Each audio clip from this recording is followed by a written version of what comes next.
पटनीक मानव तड़ी जय उसकी सुखी नोम जनक सुतावरम। श्री रामचंद्र कृपालु भज मन हरण भव भय दारुणम। श्री रामचंद्र कृपालु भज मन हरण भव भय दारुणम। भजु दीन बंधु दिनेश दानव दैत्य वंश निकंदनम। भजु दीन बंधु दिनेश दानव दैत्य वंश निकंदनम। रघुनंद आनंद कंद कौशल कंद दशरथ नंदनम। रघुनंद आनंद कंद कौशल चंद्र दशरथ नंदनम।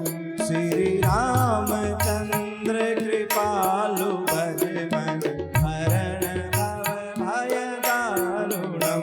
श्री रामचंद्र कृपालु भज मन हरण भव भय दारुणम।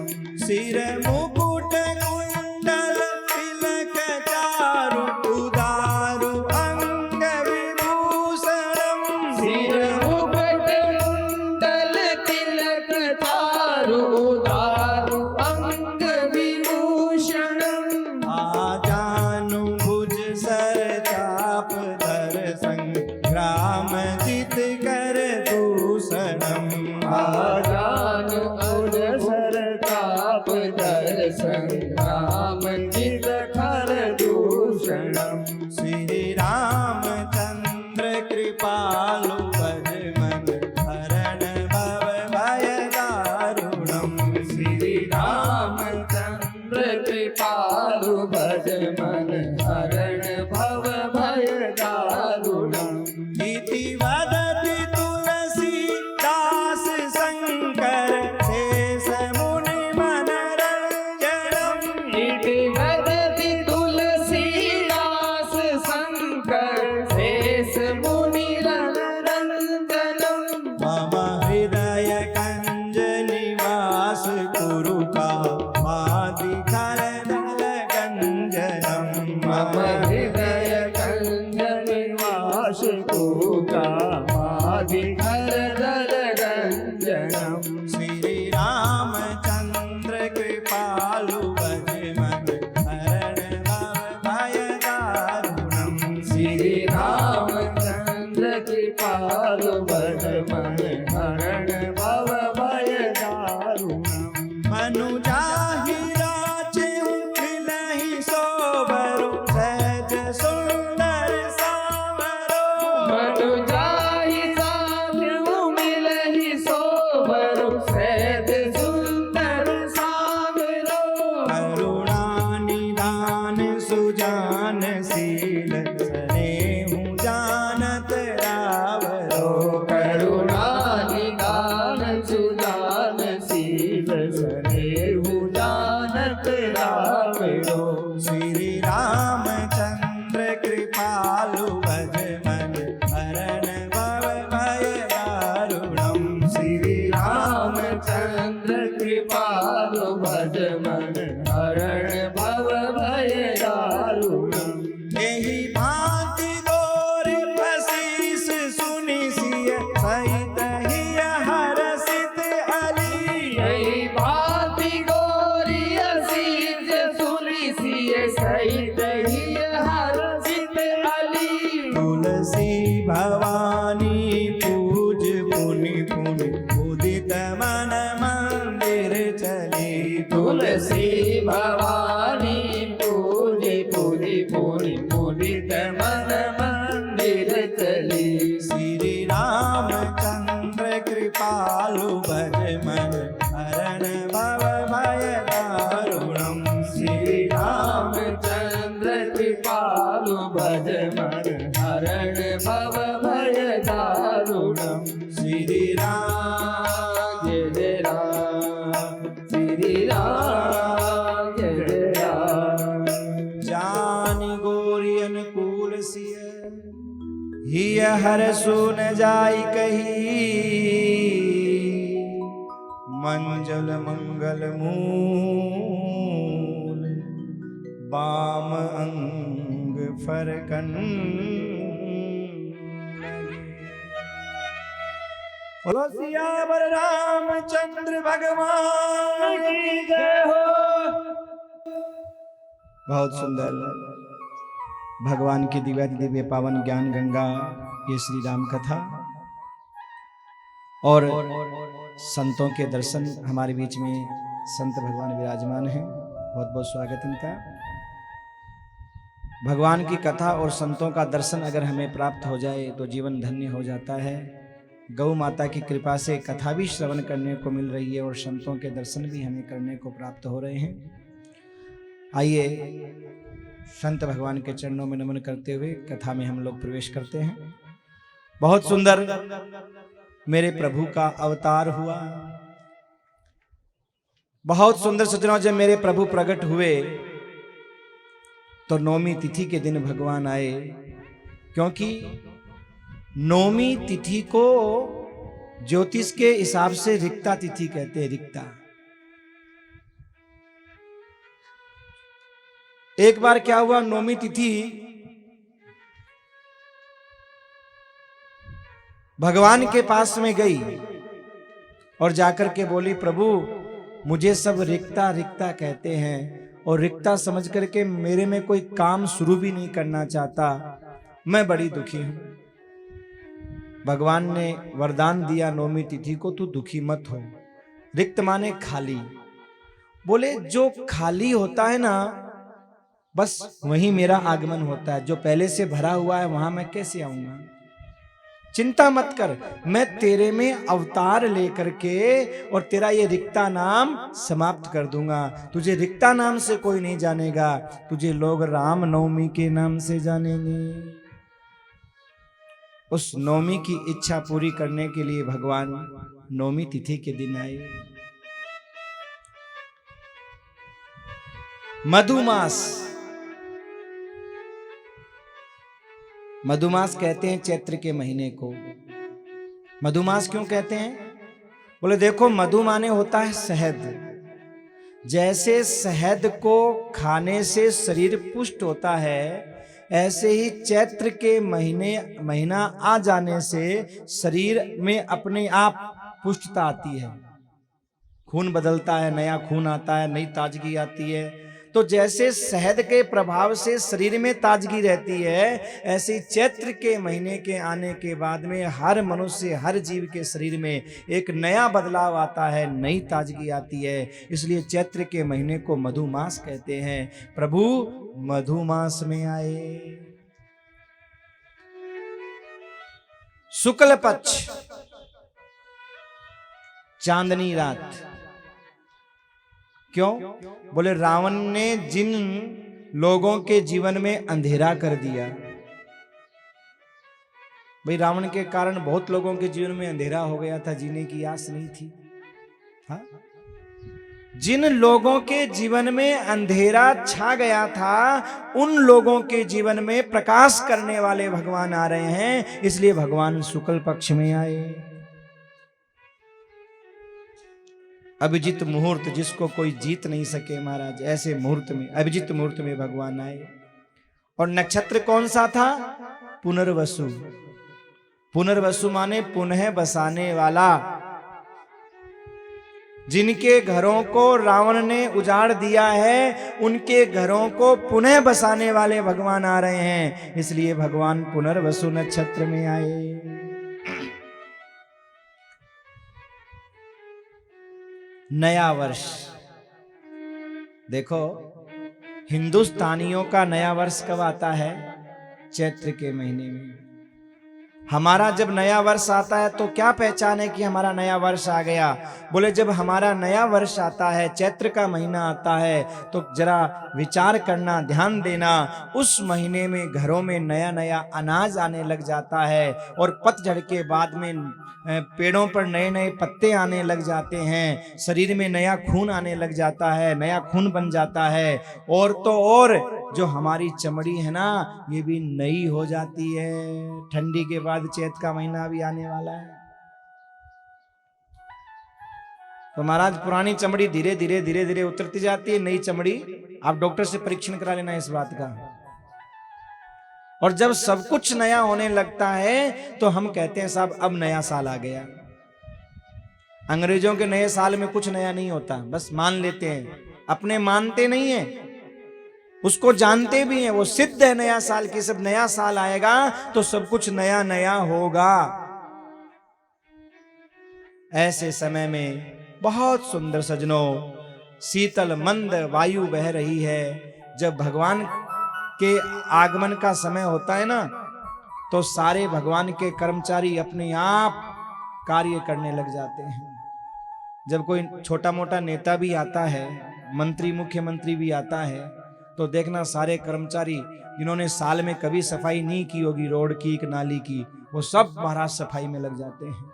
तो यहाँ तो साक्षात परमात्मा आ रहे हैं। तो मंद सुगंध अपने आप वायु बह रही है, न ज्यादा गर्मी है न ज्यादा ठंडी है, एकदम एयर कंडीशनर वातावरण बना हुआ है महाराज भगवान के आगमन से पहले। नदियों का जल सुंदर निर्मल हो गया है। अयोध्या पुरी में भगवान आ रहे हैं। देखो, दुनिया की सबसे पहली नगरी है अयोध्या, सबसे पहली नगरी अयोध्या। और सबसे पहले मानव हुए मनु, और हम सब मनु की संतान हैं, इसलिए कहलाते हैं मानव। चाहे वो किसी जाति का हो, किसी वर्ण का हो, चाहे वो किसी वंश का हो, उसी के आदि पुरखे हैं मनु। चाहे वो मनु को मानता हो, चाहे वो मनु जी को गाली देता हो, चाहे वो मनुवाद बोलता हो, लेकिन भैया मनु जी तो सबके बाप रहेंगे ही रहेंगे, क्योंकि सबसे पहले मनुष्य हुए मनु। और मनु जी महाराज ने जीवन में कैसा जीना चाहिए, कैसे रहना चाहिए, ये सारे नियम बनाए। और सबसे पहले महाराज नगर बसाया अयोध्या। और अयोध्या कोई साधारण नहीं है। अयोध्या महाराज ऊपर से मनु जी महाराज की प्रार्थना करने पर अयोध्या, और सबसे पुरानी नदी है सरयू। अयोध्या और सरयू दोनों का प्रादुर्भाव हुआ प्रार्थना करने पर। ये साधारण नदी नहीं है अयोध्या, और ये सरयू साधारण नदी नहीं है, अयोध्या साधारण नगरी नहीं है।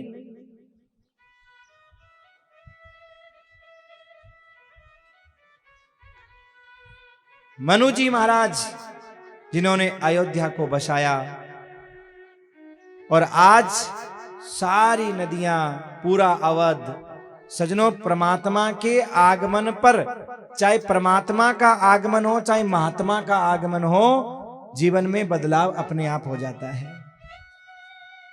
जब परमात्मा और महात्मा का आगमन होता है तो जीवन में सुखद समय की प्राप्ति होती है।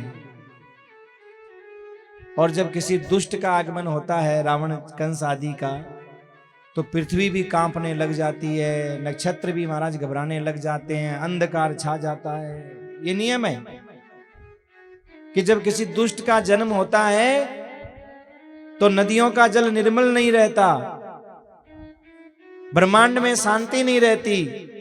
पर जब किसी परमात्मा और किसी महात्मा का जब जन्म होता है, अवतार होता है, तो सजनों जीवन सुखमय हो जाता है, आनंदमय हो जाता है। आज चारों ओर महाराज आनंद ही आनंद है। सुर समूह विनती करी, पहुंचे निज निज धाम, जग निवास प्रभु प्रगटे, अखिल लोक विश्राम। सुर समूह विनती करी, देवता लोग भगवान से विनती कर रहे हैं, प्रार्थना कर रहे हैं।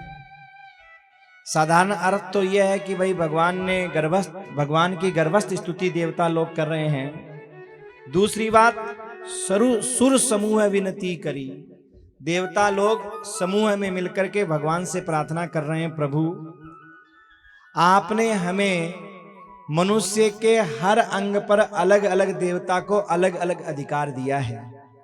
कैसे? जैसे आंखों का देवता बनाया सूर्य और चंद्रमा का, एक आंख सूर्य देवता, एक आंख चंद्रमा। कानों के देवता दिशाओं को बनाया। जीव रसना का देवता अग्नि देवता को बनाया। नासिका का देवता वायु देवता को बनाया। हाथ का देवता इंद्र देवता को बनाया। ऐसे अलग अलग अंगों के अलग अलग देवता हैं। मन का देवता चंद्रमा है। अलग अलग देवता के अलग अलग। आप कहोगे इसका क्या प्रमाण है कि इन अंगों के ये देवता हैं, मालिक हैं, अधिकारी हैं? बोले इसका प्रमाण अगर देखना चाहते हो तो देखो, जीव के देवता हैं अग्नि। मुख के देवता कौन है? मुख के देवता अग्नि है। और सजनों, आग का और पानी का कोई मेल नहीं होता, आप जानते हो। तो कोई कहे साहब मुख के देवता अग्नि है, इसका क्या प्रमाण है? तो ऐसा करो, नदी में डूब करके आप बोल करके दिखाओ। नदी के अंदर डूब करके बोल के दिखाओ, बोल पाओगे? क्यों? क्योंकि आग और पानी का मेल नहीं है। और मुंह का देवता है आग, और आग जब पानी में जाती है तो फिर बोल नहीं पाती, ठंडी हो जाती है। ये प्रमाण है कि व्यक्ति नदी में डूब करके बोल नहीं सकता, क्योंकि मुंह के देवता है अग्नि, आग। तो मानो सारे देवता कहते हैं प्रभु आप भी नर रूप में आ रहे हो, तो आपसे हमारी ये प्रार्थना है, आपसे हमारा ये निवेदन है, वंदना है कि आप भी हमें वो अवसर प्रदान करो कि आपके अंगों पर हम विराजमान हो सकें। कृपा करें, ये अवसर हमें प्रदान करें। तो मानो भगवान ने सबको अनुमति दे दी, और जब अनुमति दे दी तो निज निज धाम, जिसका जो स्थान था उस स्थान पर जाकर के देवता विराजमान हो गए। जग निवास प्रभु प्रगटे, अखिल लोक विश्राम। सब लोगों को, सारे संसार को, जगत को शांति देने वाले परमात्मा प्रकट हुए। और जैसे ही भगवान प्रकट हुए वैसे ही भय प्रगट कृपाला, दीन दयाला, कौसल्या हितकारी। भय प्रगट कृपाला, दीन दयाला, कौसल्या हितकारी। हर्षित महतारी, मुनि मनहारी, अद्भुत रूप विचारी। हर्षित महतारी, मुनि मनहारी, अद्भुत रूप विचारी। लोचन अभिरामा, तन गनु श्यामा, विजयायुध गुणचारी। लोचन अभिरामा, तन घन श्यामा, विजयायुध गुणचारी। भूषण वनमाला, नयन विशाला, शोभा सिंधु करारी। भूषण वनमाला, नयन विशाला, शोभा सिंधु करारी। भय प्रगट कृपाला। ध्यान दीजिएगा, जन्मे नहीं है, प्रगट हुए हैं। भय प्रगट।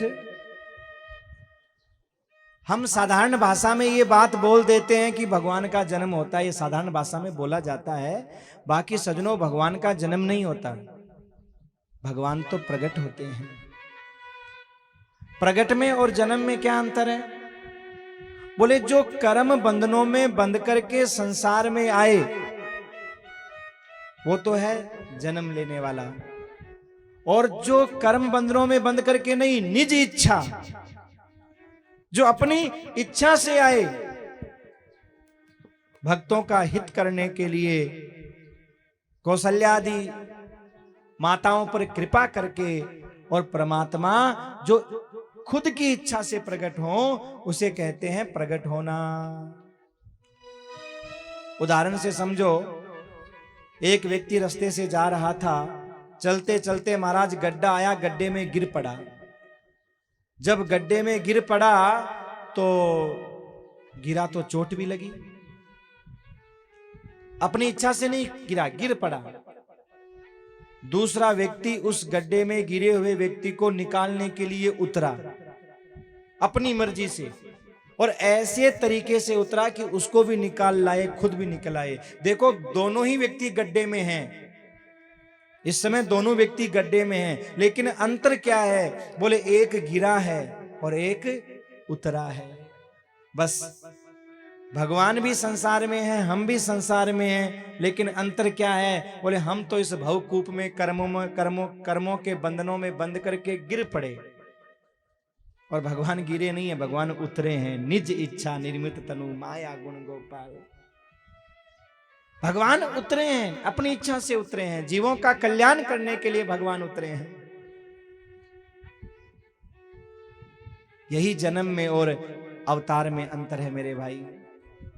हमारा और आपका जन्म होता है, लेकिन भगवान का अवतार होता है।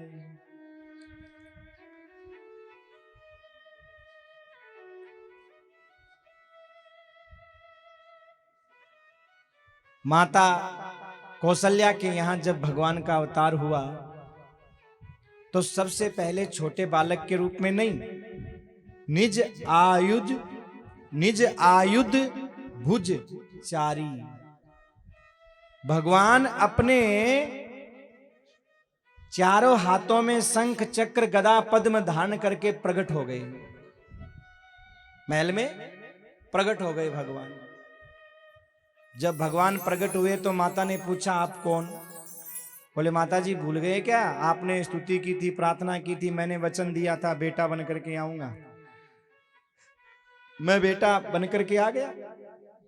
मां कौशल्या बोली, आप बेटा तो कम लग रहे हो और बाप ज्यादा लग रहे हो। माता जी मैं समझा नहीं। बोले बेटा ऐसा होता है क्या? तो बेटा कैसा होता है? माता जी मुझे पता नहीं है बेटा कैसे बनते हैं। क्यों? मैं तो पहली बार बेटा बन रहा हूं, आज तक तो बाप ही बन करके आया। हाँ, हिरण्याक्ष को मारना था, वाराह बन करके आ गए, प्रकट हो गए। हिरण्यकश्यप को मारना था, खम्मे को फाड़ करके और नरसिंह बन करके आ गए। आज तक तो मैं ऐसे ही आया हूं। अब बाल रूप में आपने पहली बार इच्छा की है किसी भक्त ने, और मैं पहली बार बाल रूप में आ रहा हूं, इसलिए माता जी मुझे पता नहीं है कैसे आते हैं। माता जी आहा हाथ जोड़ के स्तुति करती हैं, कह दुई कर जोरी स्तुति तोरी, के ही विधि करो अनंता। दुई कर जोरी स्तुति तोरी, के ही विधि करो अनंता। माया गुण ज्ञानातीत अमाना, वेद पुराण अनंता। माया गुण ज्ञानातीत अमाना, वेद पुराण अनंता। करुणा सुख सागर सब गुण आगर, यही गावहि श्रुति संता। करुणा सुख सागर सब गुण आगर, वे गावे श्रुति संता। सो मम हित लागी जन अनुरागी, प्रगट भयउ श्रीकंता। सो मम हित लागी जन अनुरागी, भयन प्रकट श्रीकंता। माता हाथ जोड़ करके स्तुति करती है, हे प्रभु हे परमात्मा, जिनका वेद गान करते हैं, बड़े बड़े महात्मा जिनका ध्यान करते हैं, श्रुतियां जिनको नेति नेति कहती है, उस रूप में आप प्रकट हुए हो, मैं आपको प्रणाम करती हूं। लेकिन प्रभु ये तो रूप मैंने नहीं चाहा था, मैंने ये रूप नहीं चाहा था। भगवान मुस्कुराए, बोले माता जी आपने क्या रूप चाहा वो तो अब आप बता दो, लेकिन आपने वरदान में ये मांगा था कि मुझसे कुछ छिपाना नहीं, आपका जो ऐश्वर्य रूप है ना वो मुझे ज्ञान रहे। तो अगर मैं बालक बन करके आ जाता तो आपको ऐश्वर्य रूप का ज्ञान होता कैसे?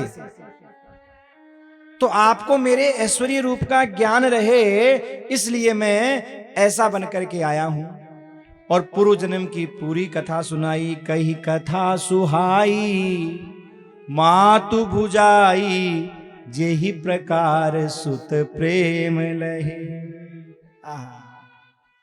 कथा सुनाई महाराज, जिससे मां का प्रेम परमात्मा को प्राप्त हो जाए और पुत्र का प्रेम मां कौशल्या को प्राप्त हो जाए। इस प्रकार माता ने स्तुति करने के बाद में और भगवान से कहा, प्रभु माता पुनि बोली सोमति डोली, तजहु तात यह रूपा। माता पुनि बोली सोमति डोली, तजहु रूपा।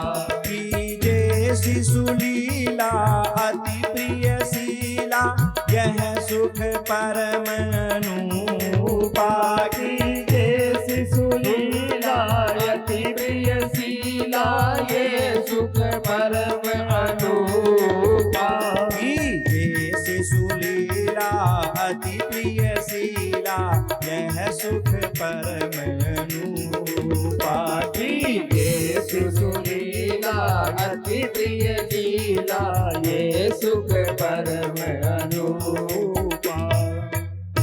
माता पुनि बोली सोमति डोली, तजऊ तात यह रूपा। मां बोली प्रभु अपना ये ऐश्वर्य का रूप छोड़ करके अब आप बाल रूप में हो जाओ, छोटे रूप में हो जाओ। और भगवान शंकर जिनका ध्यान करते हैं, भगवान शंकर बड़े भगवान का नहीं, बाल रूप का ध्यान करते हैं। भगवान शंकर के ध्यान में बाल रूप में, तो कहा प्रभु मैंने बाल रूप की चर्चा की थी मेरे राज स्वामी यानी राजा मनु ने, कि वो बाल रूप की जो आपके सामने प्रार्थना की थी, उस बाल रूप में आप हो जाएं। तजऊ तात ये रूपा, इस रूप को आप छोड़ दीजिए। भगवान छोटे बने, शंख चक्र वाले ये 4 हाथ लगे रहे। माताजी बोली ये 4 हाथ नहीं तो 2 हाथ वाले बनो, शिशु लीला करो महाराज। तो भगवान ने वो 2 हाथ अंतर ध्यान कर दिए, 2 हाथ रहे। अब कपड़े पहन रखे थे, तो माताजी बोली इन कपड़ों को भी तो गायब करो। तो भगवान बोले माताजी अब गायब क्या करना, आप पहनाओगी, मैंने पहन रखे हैं। माताजी बोली आपने पहन रखे हैं और मैं पहनाऊंगी, उसमें अंतर है। क्या अंतर है? बोले आपने पहन रखे हैं उसमें मेरा प्रेम पुष्ट नहीं हो रहा, ममता पुष्ट नहीं हो रही, और मैं जब आपको अपने हाथों से पहनाऊंगी, प्रेम से पहनाऊंगी, तो एक माँ की ममता पुष्ट होती है, माँ के हृदय में एक प्रेम जागता है महाराज। जो माता छोटे बालक को अपने हाथों से नहीं पालती, उसका बच्चे के प्रति प्रेम नहीं होता। और जब प्रेम नहीं होता तो मां की छाती में दूध भी नहीं आता। जब प्रेम होता है तभी दूध आता है मेरे भाई। दूध खाने पीने से नहीं, मां का खून ही दूध बन करके आता है। मां का खून ही दूध बन करके आता है। तो कौशल्या माता कहती है प्रभु ये वस्त्र आप अंतर ध्यान करिए, वस्त्र मैं पहनाऊंगी आपको। भगवान ने बोले माता जी अब ये वस्त्र तो रहने दो। माँ बोली एक बात बताओ, आप मेरे बाप हो कि बेटा हो? बोले हूं तो बेटा। तो बेटा ऐसा करता है क्या? बेटा तो वो होता है जो माँ बाप का कहना माने, और जो माँ बाप का कहना नहीं माने वो तो बाप होता है। जैसे आज के बच्चे बेटे नहीं होते, पैदा होते ही बाप ही होते हैं। पूर्व जन्म का बाप ही बेटा बन के आता है, मन रह जाता है संसार में, तो वो बेटा तो बन के आ जाता है, लेकिन वो पहले वाले संस्कार छोड़ नहीं पाता। वो हुक्म बाप जैसा ही चलाने की कोशिश करता है। वो भूल जाता है कि मैं बेटा बन के आ गया, बाप नहीं हूं। हाँ?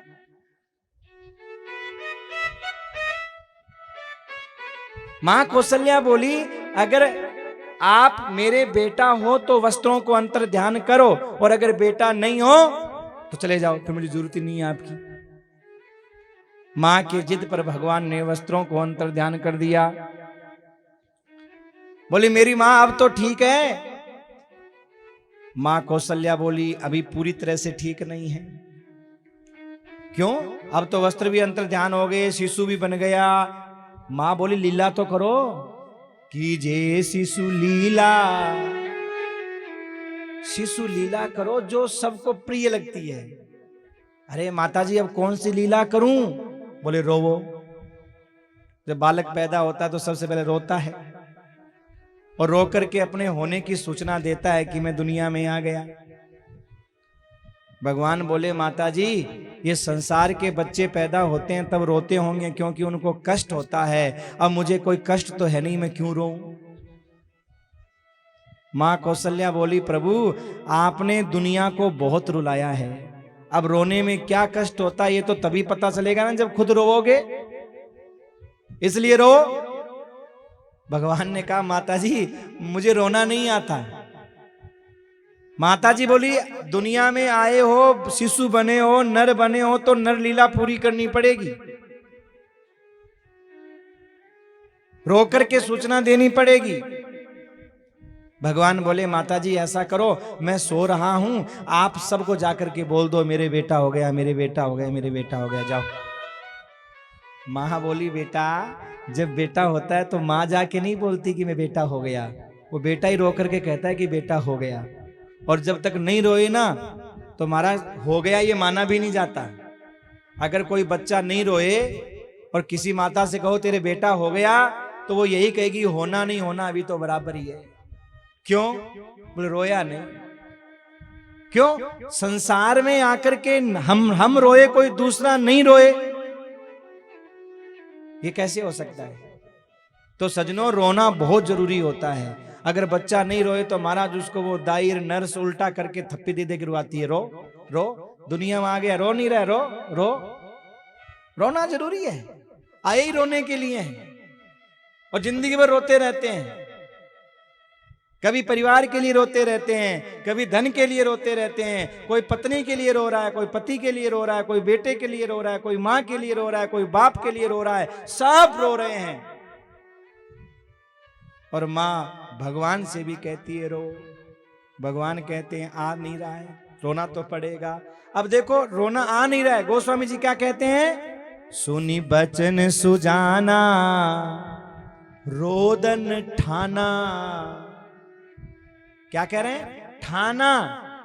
एक तो है आना कि रोना आ रहा है, रोना आ नहीं रहा है, रोदन ठाना। ठाना का मतलब जैसे आपने देखा होगा कई बार बच्चे जब माँ बाप से कुछ मांगते हैं और माँ उसे नहीं देती तो अब वो जबरदस्ती करना शुरू कर देते हैं। एक आंसू नहीं आता आंख में और रो रहे हैं, वो रो नहीं रहे, रोना ठान रखा उन्होंने बस कि माँ जब तक चीज नहीं देगी तब तक रोते रहेंगे और दे देगी तो चुप हो जाएंगे। तो भगवान को भी रोना आ नहीं रहा है। सुनी बचन सुजाना रोदन ठाना, होए बालक सुर भूपा। जैसे ही भगवान रोए वैसी सूचना मिल गई आहा कि महाराज भगवान का अवतार हो गया। गोस्वामी जी कहते हैं यह चरित जे गावई हरि पद पावई तेन परई भवकूपा। यह चरित जे गावई हरि पद पावई तेन परई भवकूपा। इस चरित्र को जो गाएगा वो हरि के पद को। किसी ने कहा महाराज कोई अपना पद छोड़ना चाहता है क्या? तो फिर हरि अपना पद कैसे दे देंगे? कुर्सी तो कोई नहीं छोड़ना चाहता, अपना स्थान तो कोई नहीं छोड़ना चाहता। तो जो चरित्र गाएगा उसको हरि को पद कैसे, हरि का पद कैसे मिलेगा? बोले देखो अभी अभी हरि ने अवतार ले लिया है, इसलिए कुर्सी खाली है, पद खाली है, और जो प्रेम और भाव से इस चरित्र को गाएगा भगवान उसी को उस पद के ऊपर बिठा देंगे। इसलिए भैया प्रेम से गाओ ताकि भगवान हमें वो पद प्रदान कर दे। आहा।